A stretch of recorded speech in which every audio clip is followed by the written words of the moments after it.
સ્થાપત્ય 2026 સરસાણા સુરત ખાતે થવા જઈ રહ્યું છે અને કાલે એમનું લોન્ચિંગ છે, ઇનોગ્રેશન સેરેમની છે. સ્થાપત્ય 2026 એક ભારતનું સતત 28 વર્ષથી કરતું એકમાત્ર એક્ઝિબિશન છે, જેમાં building material, architecture, interior product તે બધી જ પ્રોડક્ટનો સમાવેશ કરે છે અને જેના વિઝિટરો માટે ફ્રી એન્ટ્રી, ફ્રી પાર્કિંગની પણ આપેલ છે.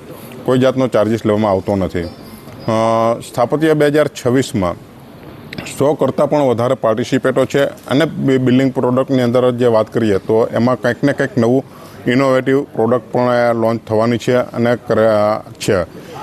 અને જે બીજી એક જે છે તે બિલમાર્ટ કરીને છે, સુરતની જ કંપની, જે એમનું કાલે સ્થાપત્ય દરમિયાન જ એમનું લોન્ચિંગ કરવાનું છે, જે ઓનલાઈન પ્લેટફોર્મ પૂરું પાડે છે. તમામ પ્રકારના બિલ્ડિંગ મટીરિયલને લગતી તમામ સામગ્રીઓ તમે ઓનલાઈન તમે એને સિલેક્ટ કરીને એને પરચેસ કરી શકો છો.